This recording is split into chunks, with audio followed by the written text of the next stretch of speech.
Envíen a la Simple al norte. No sabían que el Duque del Norte estaba observando. La nieve caía como ceniza blanca sobre el convoy cuando escuché mi sentencia por primera vez. No fue un juicio. No fue un decreto formal sellado con cera y estampado con el emblema del Consejo de Manadas. Fue algo peor. Una conversación a puerta cerrada que yo no debía escuchar, filtrada a través de las rendijas del muro de piedra, mientras fregaba el pasillo de las cocinas con las rodillas en carne viva y las manos agrietadas por la lejía. Envíen a la Simple al norte. La voz de mi madrastra, Isolda, cortaba el aire como una daga envenenada. Al duque Fenrir le debemos tributo desde hace 3 lunas. Necesita sirvientas. Envíenla a ella. ¿A Elara? La voz de mi padre, el alfa regente de la manada del sauce, sonó como siempre, débil, arrastrada, obediente. El alfa más cobarde que había pisado estas tierras. ¿No es demasiado arriesgado? El norte es territorio salvaje. Podría morir. Exacto. La respuesta de Isolda fue tan seca que se podía encender fuego con ella. Si muere, nos ahorramos el problema. Si sobrevive, al menos habrá servido para algo por primera vez en su miserable vida. Si quieres saber qué sucede cuando una loba despreciada por su propia familia descubre que el monstruo del norte la ha estado observando mucho antes de que ella pusiera un pie en sus tierras, y que el destino que le prepararon como castigo es en realidad la llave a un poder que hará temblar a todo el reino. Suscríbete ahora y quédate hasta el final, porque esta historia cambiará todo lo que crees saber sobre el verdadero significado de la fuerza. Mi nombre es Elara, y durante 19 años fui la vergüenza de la manada del sauce, no porque fuera rebelde o problemática, no porque hubiera roto alguna ley sagrada o insultado a un alfa en público. Mi crimen era mucho más imperdonable que todo eso. Era simple, ordinaria, invisible. En un mundo donde las lobas nacían con pelajes que brillaban, como gemas bajo la luna, el mío era gris opaco, del color del barro después de la lluvia, mientras mis hermanastras, las gemelas Lira y Nyx, hijas de Isolda, poseían ojos que cambiaban de color con las fases lunares, ambarina en luna nueva, esmeralda en luna llena. Los míos eran de un gris sin matices que la gente evitaba mirar porque decían que traía mala suerte. Mi lobo interior era pequeño, silencioso, tan discreto que los rastreadores de la manada a menudo olvidaban contarme en los censos. Literalmente olvidaban que existía. Ni siquiera tiene aroma, había dicho Isolda una vez durante la cena, mientras yo servía los platos con la cabeza gacha. Es como si la luna se hubiera olvidado de terminarla. Una loba a medio hacer. Las gemelas rieron. Mi padre miró su copa de vino, y yo apreté los dientes tan fuerte que sentí el sabor de mi propia sangre en la lengua. Pero Isolda se equivocaba en algo fundamental. Yo sí tenía aroma, solo que estaba sellado. Lo descubrí a los 14 años, de la peor manera posible. Estaba en el bosque recogiendo raíces medicinales para la curandera de la manada, la vieja Maren, cuando me crucé con un lobo solitario. Era enorme, salvaje, con los ojos inyectados en sangre y espuma seca en las fauces. Un renegado, de los que pierden la cordura cuando son exiliados de su manada, y su lobo interior consume lo que queda de su humanidad. Me vio, cargó, y algo dentro de mí explotó. No fue una transformación, no fue un ataque, fue como si cada poro de mi piel se abriera simultáneamente y liberara algo que había estado comprimido dentro de mí durante 14 años. Un aroma tan intenso, tan abrumador, que el lobo solitario frenó en seco a 2 metros de mi cara. Sus ojos se desorbitaron. Sus patas traseras temblaron. Y entonces, con un gemido que sonaba más a súplica que a gruñido, se tumbó en el suelo, expuso su vientre y bajó la cabeza en la señal más absoluta de sumisión que un lobo puede ofrecer. Me quedé paralizada durante lo que parecieron horas. El corazón me latía tan fuerte que lo sentía en los ojos. Y entonces, tan rápido como había aparecido, el aroma se desvaneció. Se replegó dentro de mí como una marea que regresa al océano, dejándome temblorosa, empapada de sudor y completamente confundida. El lobo solitario se levantó, me miró con una confusión que reflejaba la mía y desapareció entre los árboles. Corrí directamente hacia Maren. La vieja curandera era la única persona en toda la manada que me trataba como algo más que una sombra con piernas. Tenía 130 años, un ojo que veía el presente y otro que, según ella, veía lo que la luna esconde, y una lengua tan afilada que los alfas del consejo le tenían más miedo a ella que a los renegados del bosque. Cuando le conté lo que había pasado, Maren dejó caer el mortero que sostenía, y Maren nunca dejaba caer nada. «Muéstrame tus muñecas», ordenó. Le extendí las manos. Ella las giró, inspeccionando la piel con su ojo bueno, y entonces lo vi yo también. En la cara interna de cada muñeca, apenas visible contra mi piel pálida, había 2 marcas simétricas. Parecían cicatrices antiguas, pero tenían un patrón demasiado perfecto para ser accidentales. 2 lunas crecientes entrelazadas, sus puntas tocándose como labios a punto de besarse. «El sello de la diosa», susurró Maren, y su voz tembló por primera vez en los 30 años que la conocía. «Tu aroma está sellado, cachorra. Alguien te selló cuando eras bebé. Alguien que sabía exactamente lo que eres». «¿Y qué soy?». Maren me miró con su ojo que veía lo que la luna esconde, y en ese ojo vi algo que me heló la sangre. Miedo. La curandera más vieja y más dura de la manada tenía miedo. «Eres una loba de sangre lunar. La última, si mis cuentas no me fallan». «¿Qué es una loba de sangre lunar?». Maren se sentó pesadamente en su silla de madera, la misma silla donde había curado fiebres, parido cachorros y leído el futuro en hojas de té durante más de un siglo. Sus manos no dejaban de temblar. «Las lobas de sangre lunar son las hijas directas de la diosa. No en sentido metafórico, cachorra, en sentido literal. Cada 1000 años, la luna elige a una loba y le otorga una fracción de su esencia. Esa loba se convierte en un puente entre lo divino y lo terrenal. Su aroma puede doblegar voluntades. Su voz puede sanar o destruir. Su presencia mantiene el equilibrio entre las manadas, porque donde ella está, la violencia se apaga como una vela bajo la lluvia. Eso suena hermoso. Suena hermoso», repitió Maren con amargura. «Y lo sería, si los alfas fueran capaces de aceptar que algo más poderoso que ellos existe. Pero no pueden. Nunca han podido. La última loba de sangre lunar antes de ti vivió hace 200 años en las montañas del norte. Cuando las manadas del sur descubrieron lo que era, la cazaron como a un animal. Le drenaron la sangre para hacer pociones de poder. Usaron sus huesos para fabricar amuletos. Y cuando terminaron con ella, borraron su nombre de cada registro, de cada libro, de cada canción, como si nunca hubiera existido. El horror me cerró la garganta. ¿Y mis padres? ¿Mi madre biológica sabía lo que yo era? Tu madre fue quien te selló. Murió haciéndolo. El sello requiere la vida de quien lo coloca. Ella eligió morir para que tú pudieras vivir escondida». Maren me agarró por los hombros. «Escúchame bien. Si alguien descubre lo que eres antes de que estés preparada, cachorra». Se inclinó hacia mí, sus dedos huesudos aferrándose a mis muñecas con una fuerza sorprendente. «Te matarán. Tu madrastra, el consejo, las otras manadas. Todos. Porque una loba de sangre lunar es la única criatura en este mundo que puede hacer que un alfa se arrodille sin tocarlo. Y los alfas, mi niña, preferirían destruir el mundo antes que arrodillarse». Desde esa noche, Maren me entrenó en secreto. No para pelear, no para cazar, no para las cosas que los lobos normales aprenden. Me enseñó a contener, a mantener el sello firme, a respirar de una manera específica que comprimía mi esencia lobuna tan profundamente que ni el rastreador más experimentado podría detectarla.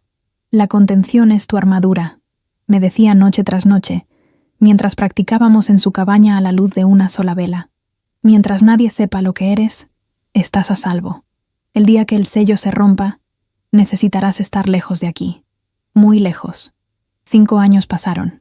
5 años de fregar pisos, cocinar banquetes que no me dejaban probar, lavar la ropa de mis hermanastras y soportar las humillaciones diarias de Isolda con una sonrisa vacía que escondía un volcán.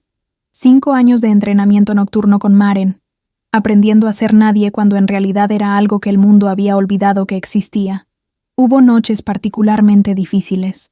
La peor fue la noche del baile de las lunas, la celebración anual, donde las lobas solteras de la manada eran presentadas ante los alfas visitantes como posibles compañeras. Era el evento más importante del año social del Saus, y cada loba, Pasaba semanas preparándose, vestidos de seda lunar, perfumes elaborados con flores que solo florecían bajo la luna llena, peinados intrincados que tardaban horas en completarse. Yo no fui invitada, naturalmente. Las simples no se presentan en los bailes de las lunas, pero Isolda se aseguró de que participara de otra manera. Me asignó servir la bebida durante toda la noche, 8 horas de pie, con una jarra de vino de luna en cada mano, llenando copas para lobas que deliberadamente me ignoraban y alfas que miraban a través de mí como si fuera una columna de piedra. Lyra y Nyx brillaron esa noche. Sus ojos cambiaban de color con cada compás de la música. Ámbar, esmeralda, zafiro, y sus risas cristalinas llenaban el salón como campanillas de plata. 3 alfas de manadas vecinas pidieron permiso para cortejarlas. Isolda resplandecía de orgullo. Y yo, con las manos acalambradas y los pies hinchidos dentro de mis botas gastadas, derramé vino sobre el mantel cuando un alfa de la manada del río chocó contra mi brazo al pasar.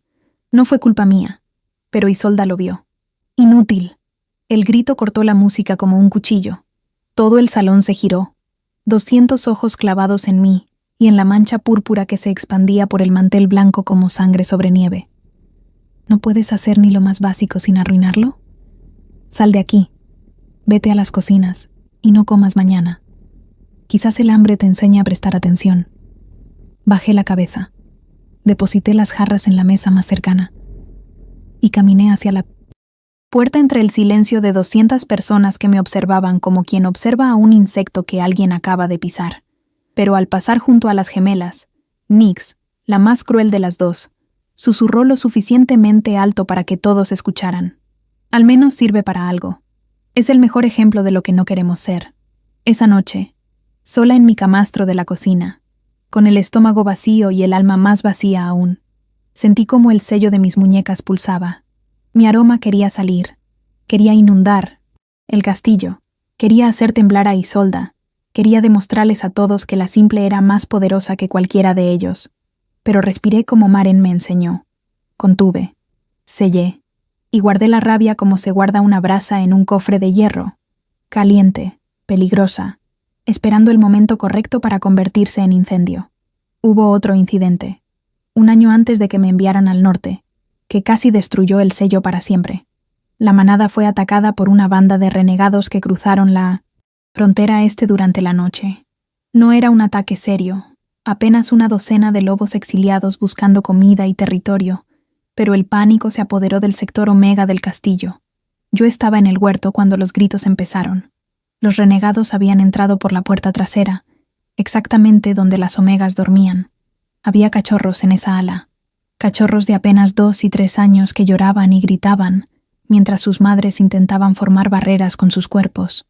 Los guerreros de la manada estaban en el frente, defendiendo la entrada principal. Nadie venía a ayudar a las Omegas, porque las Omegas no eran prioridad. Algo se rompió dentro de mí. No el sello, gracias a la diosa, pero sí algo más fundamental: el miedo. Agarré una pala del huerto, la misma pala con la que había estado cavando surcos para las zanahorias, y me planté en la puerta del ala Omega con la mandíbula apretada y los ojos ardiendo. 3 renegados entraron por el corredor. Eran grandes, sucios, con los ojos de esos lobos que ya han perdido demasiada humanidad para razonar. Me vieron y se rieron. Una Omega con una pala, la imagen más patética del mundo. El primero cargó, y yo lo golpeé con la pala con tanta fuerza que el mango se partió por la mitad, y el lobo salió volando contra la pared. No fue fuerza sobrenatural, fue la fuerza de una mujer que ha fregado pisos durante 14 años. Mis brazos eran cuerdas de acero disfrazadas de brazos flacos. El segundo dudó, y en esa duda, el sello se agrietó lo suficiente para liberar un hilo de mi aroma. Solo un hilo, pero fue suficiente. El renegado retrocedió como si hubiera olido ácido, con los ojos desorbitados y las patas temblando. El tercero ni siquiera esperó. Giró y huyó corriendo. Las Omegas detrás de mí estaban en silencio. Los cachorros habían dejado de llorar. Y cuando los guerreros finalmente llegaron, encontraron a una chica gris con medio mango de pala en la mano, un renegado inconsciente a sus pies, y una expresión en la cara que les hizo bajar la mirada. Nadie habló de lo que pasó. Las omegas no hablan de las cosas que les salvan la vida, porque hacerlo significaría admitir que necesitaron ser salvadas, y eso en la jerarquía del Saus es peor que no ser salvada en absoluto. Pero desde esa noche, las madres omega me guardaban la mejor porción de la cena, y los cachorros, cuando me veían pasar por el pasillo con mis cubetas de agua, me llamaban la de la pala, con una reverencia secreta que era más valiosa que cualquier título. Y entonces llegó la orden de enviarme al norte. El norte, el territorio más vasto, más frío y más temido de todo el continente de manadas, gobernado por un hombre al que nadie llamaba por su nombre. Le decían el Duque del Norte, el lobo de hielo, la bestia de las montañas blancas. Se rumoraba que su manada no tenía omegas porque los había devorado a todos, que su castillo estaba construido con los huesos de sus enemigos, que no había tomado compañera en 30 años porque ninguna loba sobrevivía más de una noche a su lado. Eran mentiras, por supuesto, pero eran mentiras que mantenían a la gente lejos, que era exactamente lo que el duque quería. Lo que nadie sabía, lo que ni siquiera Maren sospechaba, era que el Duque del Norte llevaba meses observándome. No personalmente, no con sus ojos. Lo hacía a través de los cuervos. El norte tenía miles de cuervos, pájaros enormes con plumas negras como la obsidiana, y ojos que brillaban con una inteligencia demasiado aguda para ser animal. El duque Fenrir Blackwood poseía un don único entre los licántropos. Podía ver a través de los ojos de cualquier ave rapaz en un radio de 200 kilómetros. Cada cuervo, cada halcón, cada águila era un espía involuntario. Y uno de esos cuervos había volado hasta el territorio de la manada del Sauce 3 meses atrás, atraído por algo que ningún pájaro podría explicar. Un aroma, débil, fragmentado, filtrado a través de un sello que tenía grietas microscópicas. Un aroma que el cuervo no debería haber podido detectar, pero que lo atrajo como una llama atrae a la polilla. Y cuando Fenrir vio a través de los ojos de ese cuervo, cuando vio a la chica gris fregando el piso de un pasillo oscuro con las rodillas ensangrentadas y la espalda recta como una espada, sintió algo que no había sentido en 30 años de soledad autoimpuesta. El tirón, el vínculo, la conexión predestinada que la luna teje entre dos almas antes de que nazcan. Imposible, había susurrado, solo en su estudio, con los puños apretados contra el escritorio de roble negro. Es una omega, una sirvienta. No puede ser, pero el vínculo no entiende de jerarquías. No le importan los títulos, ni los linajes, ni las convenciones sociales de las manadas. El vínculo simplemente es.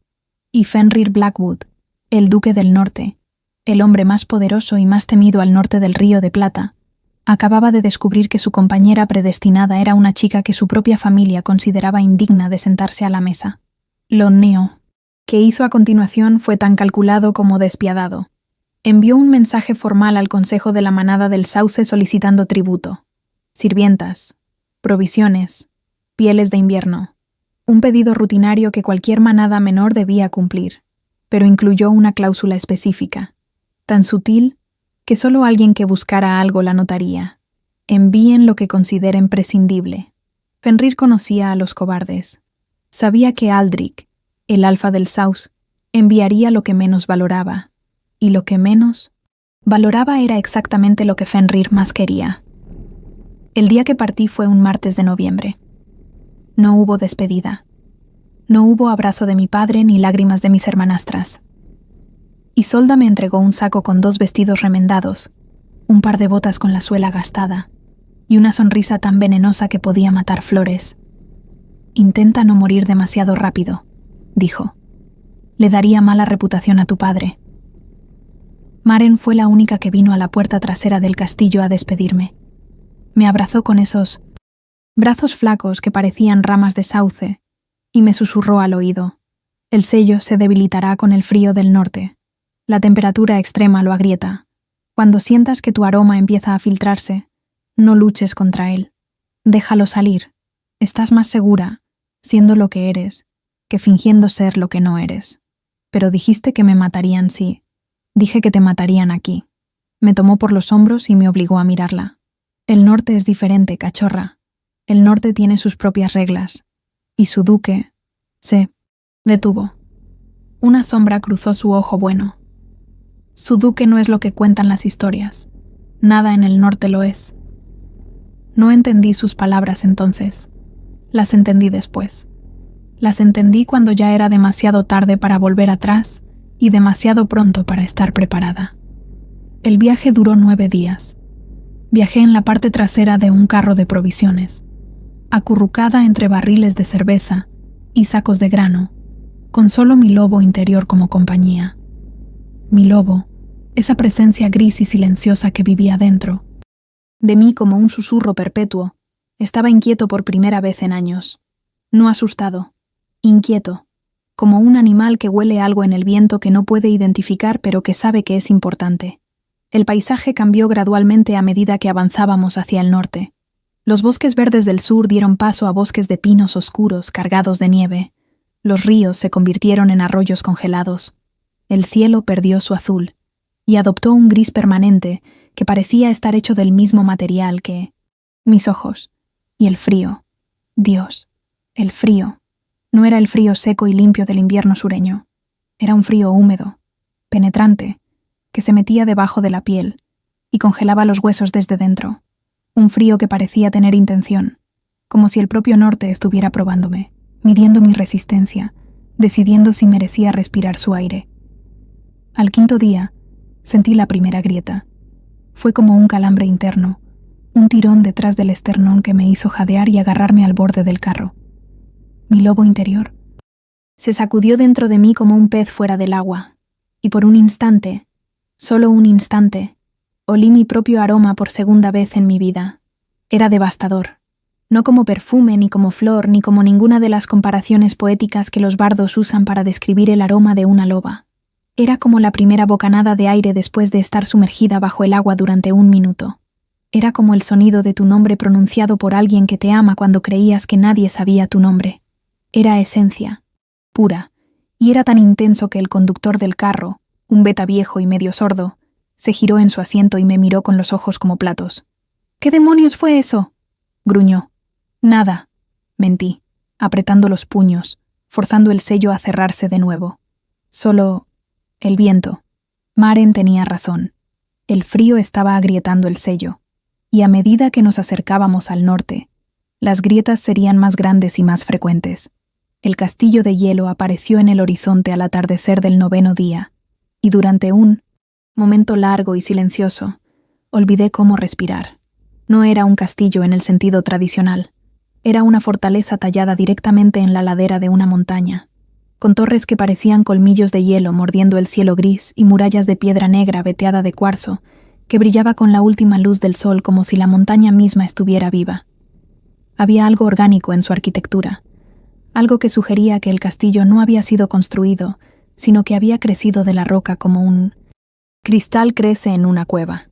Y alrededor del castillo, como una corona viviente, se extendía un bosque de abedules blancos cuyos troncos brillaban con una luminiscencia fantasmal bajo la penumbra del crepúsculo nórdico. Entre los abedules, sombras se movían. Lobos. Docenas de lobos. No patrullando, no cazando, simplemente existiendo en los espacios entre los árboles como si fueran parte del paisaje. El carro se detuvo frente a las puertas principales. 2 guardias descendieron de las murallas con la fluidez de quienes han nacido en las alturas. Eran enormes, más grandes que cualquier lobo que hubiera visto en el sur, con pelajes gruesos que parecían hechos de escarcha y ojos de un azul tan pálido que parecían cristales de hielo. ¿Tributo del Saus?, preguntó uno de ellos, sin mirarme. Sí, señor, respondió el conductor. Provisiones y una sirvienta. Los 2 guardias me miraron entonces. Sus fosas nasales se dilataron, buscando mi aroma, encontrando nada. Vi la confusión en sus ojos, seguida de algo que podría haber sido lástima. Una omega sin aroma, murmuró el más alto. ¿Esto es lo que el Saus considera tributo digno?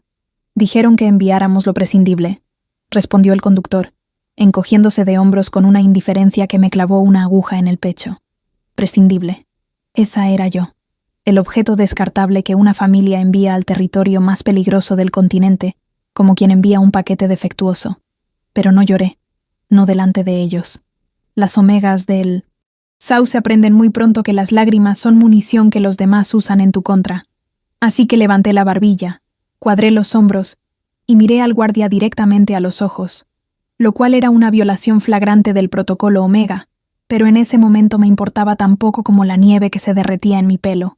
Mi nombre es Elara, dije. ¿Dónde debo presentarme? El guardia me sostuvo la mirada durante 3 segundos. Luego, algo cambió en su expresión. No fue lástima ni desprecio. Fue curiosidad, la misma curiosidad con la que un lobo experimentado mira una huella que no reconoce. «Sígueme», dijo, y me condujo a través de las puertas del castillo de hielo. Lo primero que noté fue el calor. No el calor de las chimeneas, que también existía, sino un calor ambiental que parecía emanar de las propias paredes del castillo, como si la montaña respirara y su aliento calentara cada piedra. Era un calor que contrastaba tan violentamente con el frío exterior que mi cuerpo tardó varios minutos en dejar de temblar. Lo segundo que noté fueron los lobos. No los guardias ni los sirvientes. Los lobos en forma animal que deambulaban libremente por los pasillos, como si fueran gatos domésticos en una casa humana. Lobos enormes, del tamaño de caballos pequeños, con pelajes que iban del blanco nieve al negro absoluto, pasando por todos los tonos de gris, plata y azul que existían en la paleta del invierno. Ninguno me gruñó, ninguno me mostró los dientes. Algunos ni siquiera me miraron. Pero varios, al pasar junto a mí, inclinaron brevemente la cabeza en un gesto que en el lenguaje lupino significa algo muy específico. Reconocimiento.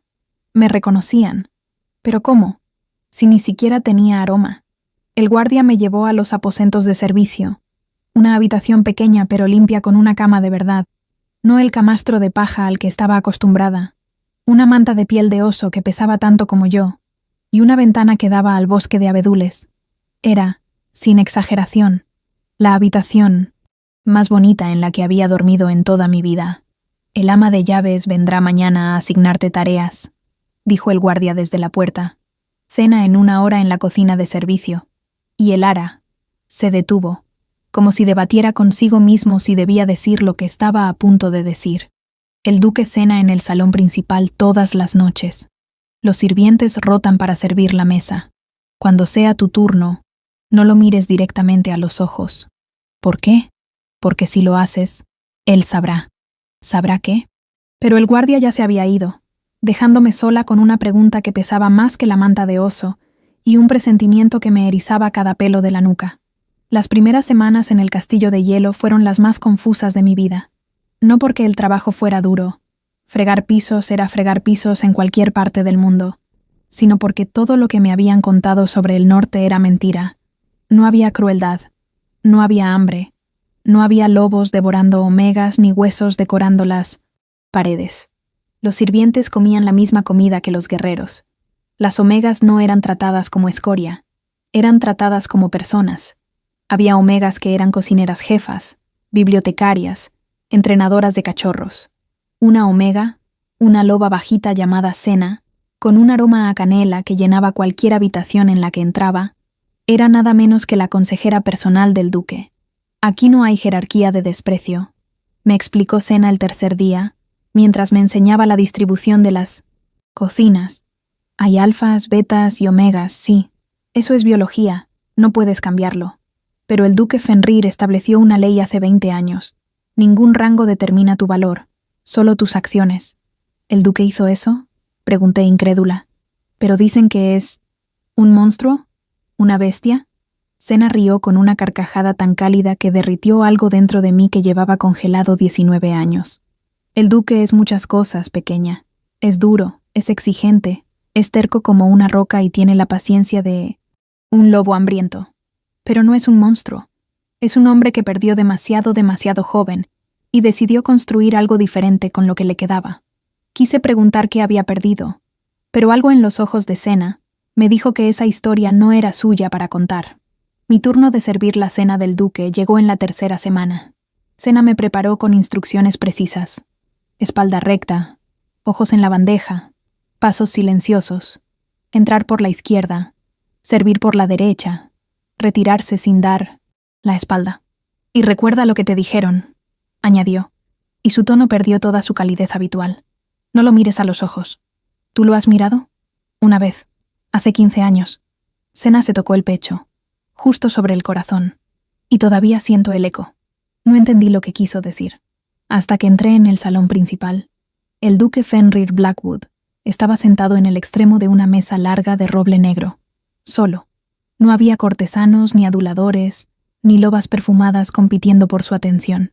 Solo él, una copa de vino tinto, un libro abierto, y el silencio. El salón era enorme, con techos abovedados donde las sombras se movían como criaturas vivas, y una chimenea tan grande que podría albergar un carro de bueyes. Pero todo eso desapareció cuando lo vi a él. No era lo que esperaba. Los rumores lo describían como un gigante deforme, cubierto de cicatrices, con garras permanentes y ojos de demonio. La realidad era infinitamente peor, porque la realidad era que el Duque del Norte era el hombre más devastadoramente atractivo que había visto en mi vida. Alto, sí. Ancho de hombros, sí. Pero no de una manera brutal, sino de una manera que sugería poder contenido, como un arco tensado a punto de liberar la flecha. Su cabello era negro con mechones plateados que caían sobre una frente amplia. Su mandíbula parecía tallada por un escultor con resentimiento contra las líneas suaves. Y sus ojos... No lo miré a los ojos. Me lo habían advertido. Mantuve la vista en la bandeja, en los platos, en mis propias manos que temblaban ligeramente mientras depositaba la sopa de ciervo con hierbas del norte frente a él. Pero él me miró a mí. Lo sentí. Su mirada era una presión física, como una mano invisible que recorría mi perfil, mi cuello, mis hombros, las marcas de mis muñecas que sobresalían de las mangas de mi uniforme. Y cuando su mirada encontró esas marcas, el aire del salón cambió. Se espesó, se calentó. La llama de la chimenea se sacudió como si alguien hubiera abierto una ventana, pero todas las ventanas estaban cerradas. «Tu nombre», dijo. No era una pregunta. Era una orden disfrazada de 2 palabras, pronunciada con una voz tan profunda que sentí las vibraciones en la planta de los pies. «Elara, mi señor. Elara», repitió mi nombre como si lo estuviera probando, pesando cada sílaba en su lengua. «Del Sauce. Sí, mi señor». Un silencio. Luego, «Mírame». Cada instinto, cada advertencia, cada fibra de mi entrenamiento me gritaba que no lo hiciera. Pero su voz tenía algo, una autoridad que trascendía el rango y la jerarquía, algo que hablaba directamente a mi lobo interior. Y mi lobo, ese animal gris y silencioso que llevaba 19 años escondiéndose, respondió. Levanté la vista, y mis ojos grises se encontraron con sus ojos azul hielo. El mundo se detuvo. No es una metáfora. El mundo, el salón, el fuego, el tiempo, todo se detuvo durante un latido que duró una eternidad. Vi el azul de sus ojos y dentro de ese azul vi cosas que no debería haber podido ver. Dolor antiguo, soledad tan vasta como el territorio del norte, y debajo de todo eso, ardiendo como una estrella enterrada bajo capas de hielo, un reconocimiento tan visceral que me cortó la respiración. Me conocía, no de los cuervos, no de los informes, no de la distancia. Me conocía de la manera en que el fuego conoce al oxígeno, de la manera en que la luna conoce la marea, de la manera que precede a las palabras y sobrevive al olvido. Y entonces el sello se rompió. No fue gradual. No fue una grieta más. Fue una demolición. Como si una presa de cristal que había contenido un océano durante 19 años se hiciera añicos en un segundo.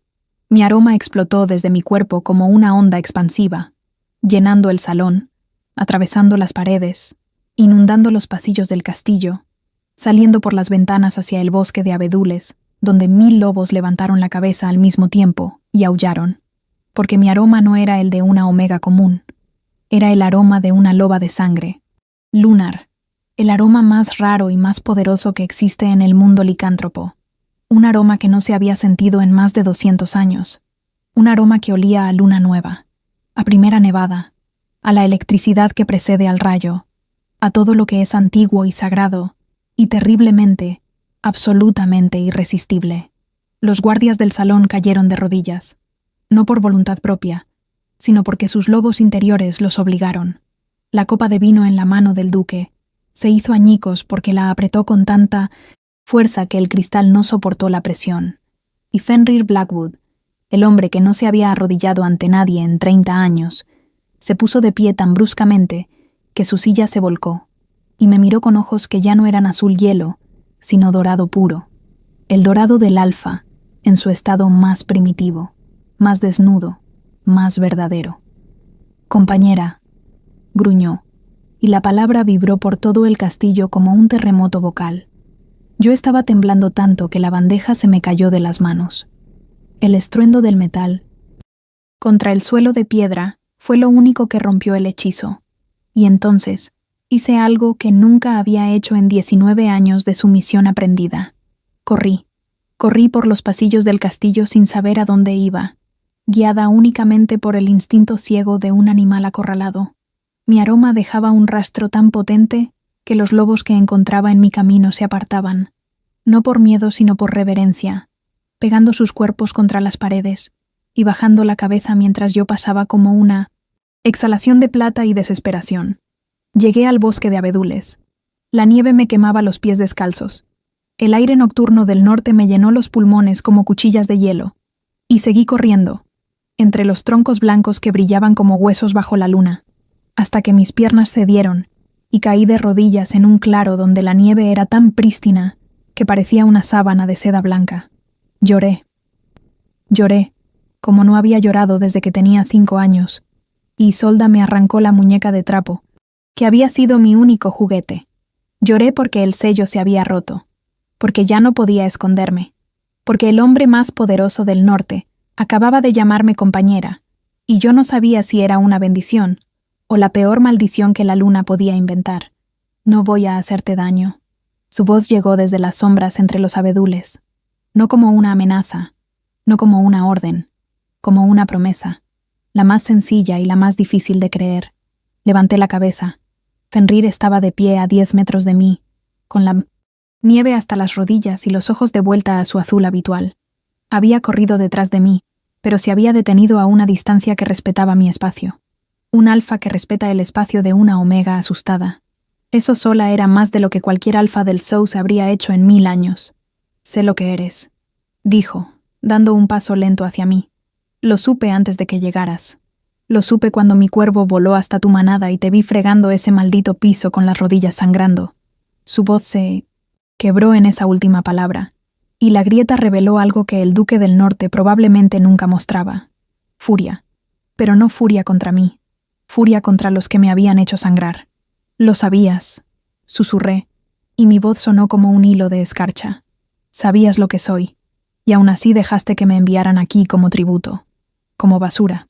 Dejé que te enviaran aquí, porque era la única manera de sacarte de ahí sin provocar una guerra». Dio otro paso. «Si hubiera ido personalmente a reclamarte como compañera, tu padre habría entrado en pánico. Isolda habría intentado matarte antes de dejarte ir, y el Consejo de Manadas habría intervenido porque una loba de sangre lunar es un recurso político que todos querrían controlar». «¿Recurso?». La palabra me quemó la garganta. «Es lo que ellos te llamarían». Otro paso. Estaba a 5 metros. «Pero no es lo que eres para mí. ¿Y qué soy para ti? ¿Tu compañera predestinada? ¿Un vínculo que no pediste? ¿Otra cosa que el destino te impone?». Fenrir se detuvo. La luna apareció entre las nubes justo en ese momento, y su luz cayó sobre él como un reflector divino, iluminando cada línea de su rostro, cada mechón plateado de su pelo negro, cada año de soledad grabado en las comisuras de sus ojos. «Eres la razón por la que no me he rendido», dijo, y su voz ya no era la del duque, ni la del alfa, ni la del lobo. Era la voz de un hombre desnudo en el sentido más profundo de la palabra. «Llevo 30 años solo, Elara. 30 años gobernando un territorio que me odia, protegiendo una manada que otros quieren destruir, construyendo algo que el mundo se empeña en derribar. Y cada noche, durante 30 años, le pregunté a la luna por qué. ¿Por qué a mí? ¿Por qué esta soledad? ¿Por qué este peso?». Tragó saliva. «Y hace 3 meses, un cuervo me mostró a una chica de rodillas en un pasillo oscuro, fregando el suelo con las manos destrozadas, y supe la respuesta». «¿Cuál respuesta?». «Que la luna me estaba preparando. Para ti». No tomé su mano esa noche, no porque no quisiera, sino porque necesitaba que mi decisión fuera mía, no del vínculo, no de la luna, no de la biología que nos declaraba compañeros antes de que pudiéramos decidir si queríamos serlo. Mía. Fenrir lo entendió, y esa comprensión, más que cualquier palabra bonita, más que cualquier gesto romántico, fue lo que empezó a derretir los 19 años de hielo que Isolda y el sauce habían acumulado alrededor de mi corazón. «Quédate en el castillo», dijo, retrocediendo. «Un paso. No como sirvienta, no como compañera, como invitada. Tómate el tiempo que necesites. Y si al final decides que este vínculo no es lo que quieres, te dejaré ir. Te lo juro por la luna. Un alfa que ofrece libertad en vez de posesión. Un lobo que retrocede en vez de avanzar. Un duque que jura por la luna sabiendo que romper ese juramento significaría perder su lobo interior para siempre». Asentí. Y esa noche, en la habitación que ya no era de una sirvienta sino de una invitada, con la manta de oso sobre mis hombros y la luna entrando por la ventana como una caricia plateada, mi lobo interior hizo algo que nunca había hecho. Aulló. Suave, bajo, casi inaudible. Pero aulló. Y a lo lejos, desde las torres del castillo, otro aullido respondió. Las semanas se convirtieron en meses. Fenrir cumplió su palabra con una meticulosidad que me desconcertaba. Me asignaron una habitación más grande, con una chimenea propia y una vista al valle que quitaba el aliento. Me dieron ropa nueva, no vestidos de sirvienta, sino ropa de calidad, abrigada, práctica, hecha a mi medida por la costurera de la manada que me midió con la misma profesionalidad con la que mediría a cualquier miembro del clan. Y nadie, absolutamente nadie, me trató con condescendencia ni curiosidad morbosa. Sena se convirtió en mi amiga, la primera amiga real que tuve en mi vida. Me enseñó las costumbres del norte, que eran tan diferentes a las del sur que a veces sentía que había viajado a otro planeta. Aquí los lobos no se inclinaban ante los alfas por obligación, sino por respeto genuino. Los conflictos se resolvían en círculos de debate, donde cualquier rango podía hablar, y las omegas, lejos de ser las esclavas invisibles del sur, ocupaban roles esenciales que la manada valoraba profundamente. El duque dice que una cadena es tan fuerte como su eslabón más débil, me explicó Sena una tarde, mientras paseábamos por los jardines interiores del castillo, invernaderos de cristal donde crecían flores, imposibles alimentadas por el calor de las fuentes termales subterráneas. Así que se aseguró de que no hubiera eslabones débiles, no haciéndolos más fuertes, sino dejando de tratarlos como si fueran débiles. Y en esos meses, descubrí al hombre detrás del mito. Fenrir era duro, sí, entrenaba con sus guerreros cada amanecer, incluso cuando la temperatura caía a 40 bajo cero, gobernaba con una eficiencia brutal que no toleraba excusas ni incompetencia, y cuando las manadas fronterizas probaban los límites de su territorio, respondía con una contundencia que dejaba claro por qué nadie invadía el norte. Pero también era el alfa que visitaba la escuela de los cachorros cada viernes para leerles historias, el que se levantaba a medianoche para revisar que las calderas del castillo funcionaran correctamente, porque sabía que el frío mataba más lobos que cualquier batalla, el que recordaba el nombre de cada uno de los 600 miembros de su manada, sus familias, sus problemas, sus sueños, y conmigo era algo que no tengo vocabulario suficiente para describir: paciente, atento de una manera que no invadía sino que abrigaba. Me enseñó a montar a caballo en la nieve, me llevó a ver las auroras boreales desde la cima de la montaña, envueltos en pieles y silencio. Me presentó a su biblioteca, una habitación de 3 pisos llena de libros que olían a cuero y historia, y no dijo nada cuando pasé 3 días seguidos ahí dentro, sin salir más que para comer. Pero lo que más me marcó fue la noche de la historia, la noche que me contó que había perdido. Mi madre era una loba de sangre lunar, dijo, mirando el fuego de la chimenea con ojos que veían algo más allá de las llamas. La última antes de ti, cuando las manadas del sur descubrieron lo que era, enviaron un ejército, no para conquistar el norte, solo para llevarla a ella. Querían su sangre, su linaje, su poder. Mi padre luchó, toda la manada luchó, pero eran demasiados. Su mandíbula se tensó. Tenía 10 años, cuando encontré a mi madre en la nieve, no muerta, peor. Le habían inyectado un veneno que destruye el lobo interior. La dejaron humana, rota, despojada de todo lo que era. Murió 3 días después, no por el veneno, por la pena. Un lobo sin su lobo no es nada. Ahora entendía. Entendía por qué había construido el norte como una fortaleza. Por qué había mantenido a todos lejos. Por qué había jurado no tomar compañera hasta que la luna le enviara una señal. Yo era esa señal, la hija de la luna que el destino le debía. Y cuando las noticias llegaron al sur, cuando los espías y los mercaderes llevaron el rumor de que una loba de sangre lunar había aparecido en el norte, el mundo respondió exactamente como Fenrir sabía que respondería. Vinieron por mí. El primer indicio fue un mensaje interceptado por los exploradores de Fenrir, lobos especializados que patrullaban las fronteras del norte en turnos de 24 horas, cubriendo un perímetro de 400 kilómetros con una disciplina que habría avergonzado a cualquier ejército humano. El mensaje iba dirigido a 3 alfas del sur y estaba firmado con el sello de Isolda, que aparentemente había maniobrado para derrocar a mi padre de la forma más predecible posible. Lo desafió a un combate formal por el liderazgo de la manada. Mi padre, fiel a su naturaleza cobarde, se rindió sin pelear. Literalmente bajó la cabeza, expuso el cuello y cedió el trono al que se había aferrado durante 20 años con la misma facilidad con la que dejaría caer un plato caliente. Isolda como alfa era infinitamente más peligrosa que Isolda como consorte. Tenía la crueldad, sí, pero ahora también tenía el poder institucional para respaldarla.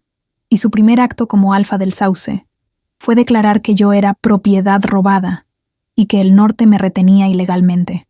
No le importo, le dije a Fenrir cuando me mostró el mensaje. Nunca le importé. Lo que le importa es lo que soy. Quiere mi sangre, mi linaje. Quiere controlar a una loba de sangre, lunar como si fuera un arma. Lo sé, respondió Fenrir, y vi cómo sus ojos cambiaban de azul a dorado durante un instante antes de que recuperara el control. Mi madre murió por exactamente la misma razón. Lobas como tú y como ella son demasiado poderosas para que los alfas inseguros las ignoren. No pueden controlarte, así que prefieren destruirte. ¿Y qué hacemos? Tú no haces nada. Levantó una mano antes de que pudiera protestar. No porque seas débil, porque si sales a enfrentarlos les darás exactamente lo que buscan, una excusa para atacar. Mientras estés dentro de mis murallas, bajo mi protección formal, tienen que seguir el protocolo de los consejos. Si atacan, serán ellos los que rompan la ley antigua. ¿Y si atacan de todas formas? Fenrir sonrió. Y por primera vez vi al lobo de hielo del que hablaban las leyendas. No era un monstruo. Era algo peor. Era un estratega con 30 años de paciencia y una razón para pelear que no tenía desde la muerte de su madre. Sí. Atacan, dijo, con una calma que era más aterradora que cualquier grito. Les enseñaré por qué nadie invade el norte. La alianza fue rápida y despiadada. 3 manadas del sur, incluyendo la manada del Sauce, liderada por Isolda, que había destronado a mi cobarde padre en cuestión de días, marcharon hacia el norte con un ejército de 2000 lobos, el mayor desde la guerra que había matado a la madre de Fenrir. Isolda envió un mensaje antes de la batalla. Devuelve a la simple. Es propiedad del Sauce. Fenrir quemó el mensaje. Luego convocó a su manada en el gran salón del castillo y dijo 3 palabras que se grabaron en la piedra de la historia del norte. Que vengan todos. Pero yo no iba a dejar que la historia se repitiera. No iba a ser la loba de sangre lunar por la que otros morían. Iba a ser la loba de sangre lunar que peleaba. Maren me había enseñado a contener mi poder.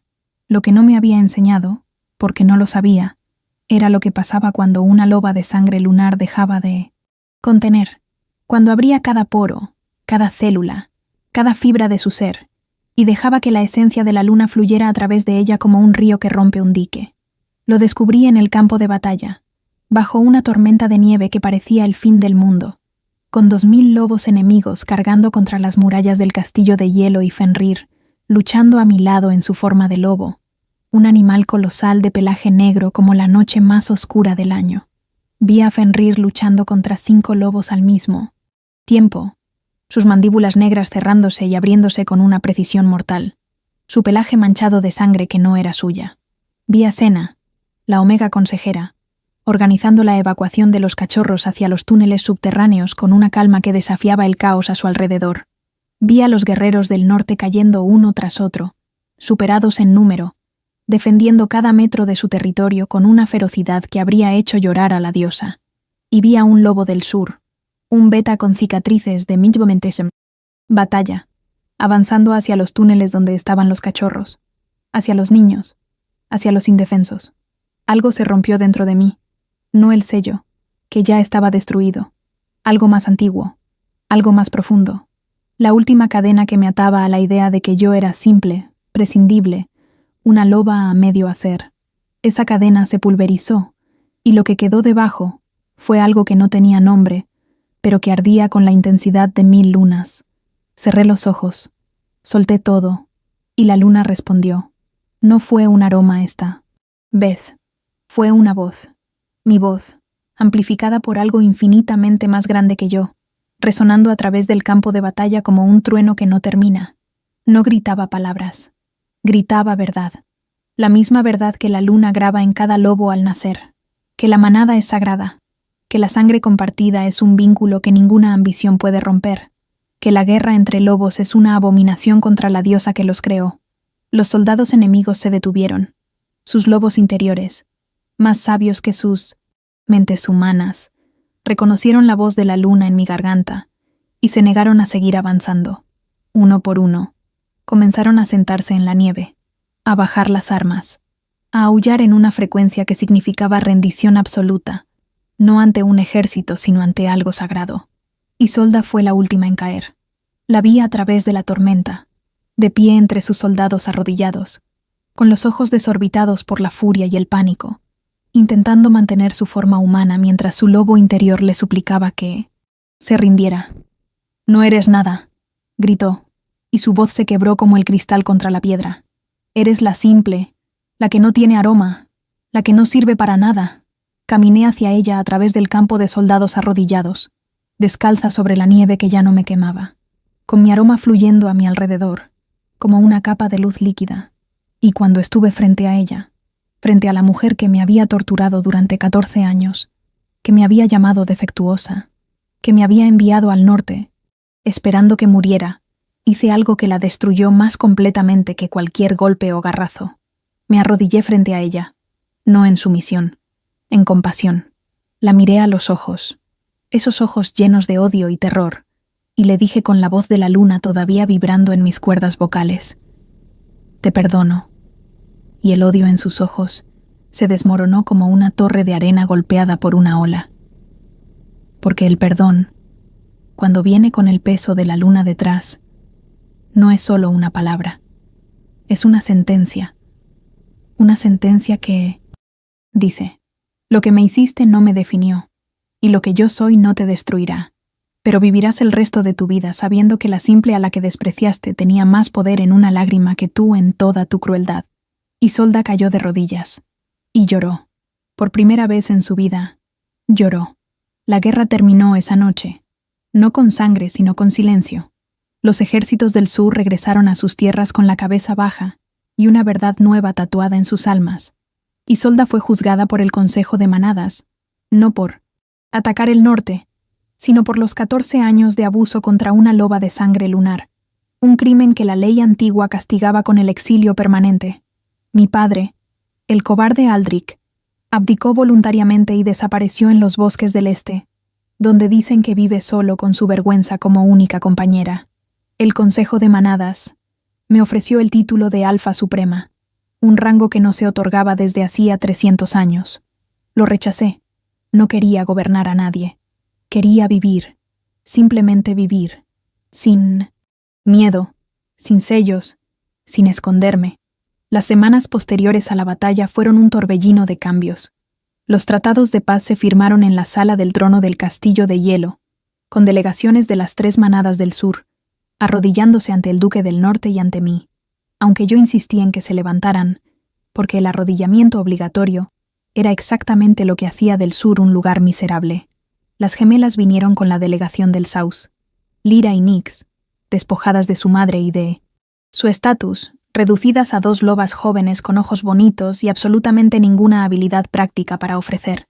Me las encontré en el pasillo del ala de huéspedes, las 2 abrazadas, temblando, convencidas de que yo ordenaría su ejecución o algo igualmente dramático. No voy a hacerles nada, les dije, y casi me reí de la ironía. Yo, la simple, tranquilizando a las dos lobas que habían hecho de mi adolescencia un infierno personal. Nix fue la primera en hablar. ¿Por qué no? Su voz era un hilo. Nada quedaba de la loba arrogante que susurraba insultos en los bailes. Yo te habría destruido si estuviera en tu lugar.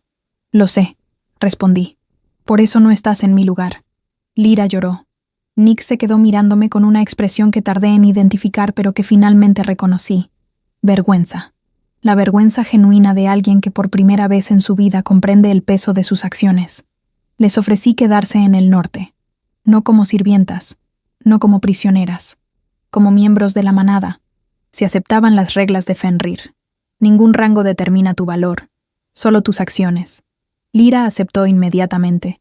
Hoy trabaja en los invernaderos del castillo y tiene una habilidad sorprendente para las flores. Nix tardó más. Un año entero de silencio, de observación, de aprender a ser una persona en vez de una princesa cruel. Pero eventualmente también encontró su lugar. Entrena a los cachorros jóvenes, y resulta que la misma lengua afilada que usaba para insultar funciona extraordinariamente, bien para motivar a lobitos perezosos que no quieren hacer sus ejercicios de transformación. No somos amigas, probablemente nunca lo seremos, pero somos algo que importa más. Somos manada. Elegí quedarme en el norte, no por el vínculo predestinado, aunque ese vínculo latía entre Fenrir y yo como un segundo corazón compartido. Me quedé porque el norte me había dado algo que el sur me había robado al nacer. Dignidad. Tomé la mano de Fenrir una mañana de primavera, cuando la nieve empezó a derretirse por primera vez en meses, y los abedules del bosque brotaron con hojas nuevas de un verde tan brillante que dolía mirarlo. No hubo ceremonia grandiosa ni declaración ante la manada. Solo dos personas de pie en un claro del bosque, con los dedos entrelazados y la luna creciente sobre sus cabezas como una sonrisa en el cielo. ¿Estás segura?, preguntó, y en su voz escuché al niño de 10 años que encontró a su madre en la nieve. Nunca he estado más segura de nada. La manada del norte. Nos encontró ahí una hora después, alertada por el aullido que Fenrir liberó cuando nuestro vínculo se completó.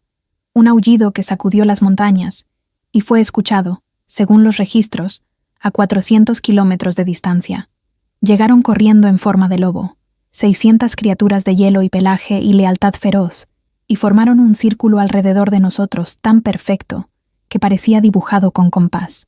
Sena, la Omega consejera, fue la primera en inclinarse, luego los guardias, luego los guerreros, y luego, uno por uno, 600 lobos bajaron la cabeza ante la chica que su familia había llamado Simple y que el norte llamaba Duquesa. Hoy, 3 años después, el norte es diferente. No porque yo lo haya cambiado, sino porque el norte siempre estuvo esperando a que alguien se atreviera a ver lo que ya era.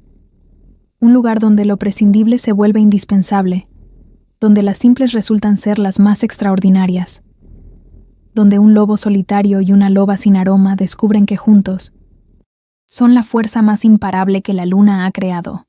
Tengo un cachorro.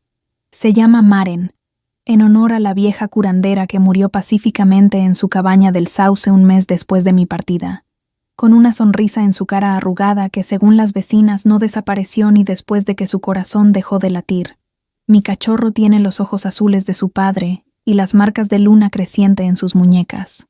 Es una loba de sangre lunar, como yo, como la madre de Fenrir, como la cadena de mujeres que se extiende hasta el origen mismo de nuestra especie. Pero a diferencia de mí, ella nunca necesitará un sello, nunca necesitará esconderse, nunca fregará un piso de rodillas, ni será llamada Simple por nadie, porque su madre se aseguró de eso. Y si alguna noche de invierno miras hacia el norte y ves las auroras boreales danzando sobre las montañas blancas, recuerda que detrás de esas luces hay un castillo tallado en la roca.